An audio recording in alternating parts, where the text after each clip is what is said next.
Des esprits éclairés du XVIIIe siècle avaient souhaité remédier à la multiplicité et au chevauchement des divisions territoriales du royaume, mais aucune réforme n'avait pu être envisagée sans bouleverser les institutions.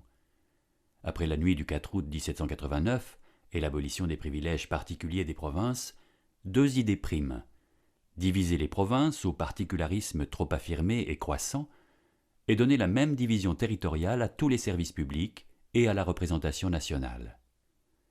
Véritable document de travail, les premières cartes élaborées permettent d'approcher la réflexion et l'imagination des députés des premières assemblées révolutionnaires, informés des dernières avancées scientifiques de leur époque, curieux de progrès, rêvant d'une administration juste et d'une égalité parfaite entre toutes les composantes de la nation.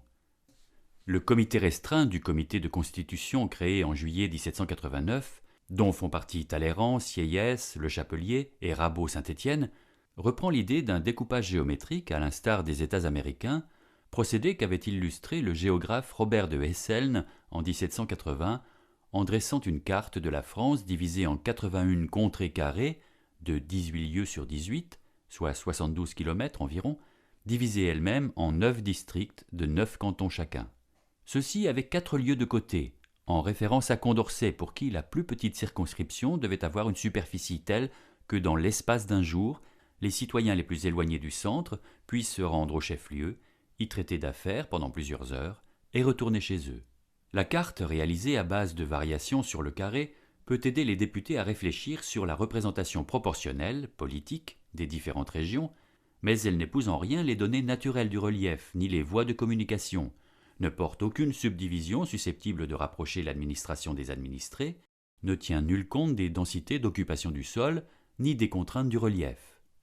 Châssis figuratif du territoire de la France partagé en divisions égales entre elles. Le cartouche est explicite même si la carte est muette. Cette division toute théorique suscite un grand débat. Vaut-il mieux diviser des territoires ou des populations? Malgré les inconvénients de cette division artificielle que souligne Mirabeau, le nombre définitif des départements est arrêté à 83 et un nom donné à chacun par le décret du 26 février 1790.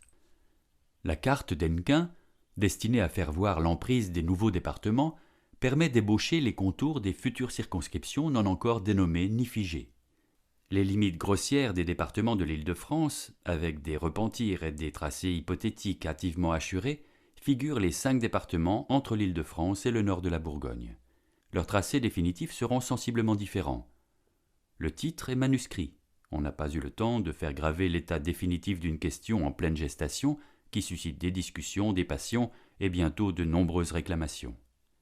Grâce à la collaboration entre le comité de division et les députés de chaque province, la procédure de délimitation est assez pragmatique avec parfois des rectifications où préoccupations électorales et querelles de clochers eurent leur part. Le document sur les limites entre les départements d'Évreux et de Caen, daté du 21 décembre 1789, veille du décret sur la division du royaume en 75 à 85 départements, montre que les limites sont déjà fixées, mais les départements ne sont pas encore nommés et portent tantôt le nom de l'ancienne province, tantôt, comme ici, celui de leur ville principale. La nouvelle division du royaume nécessite des adaptations, mais elles sont menées avec célérité. Ces documents témoignent, jusque dans leurs hésitations, de la fièvre et de la détermination des députés de l'Assemblée nationale constituante pour faire du passé table rase et inventer un pays nouveau dans lequel vont s'inscrire dès 1790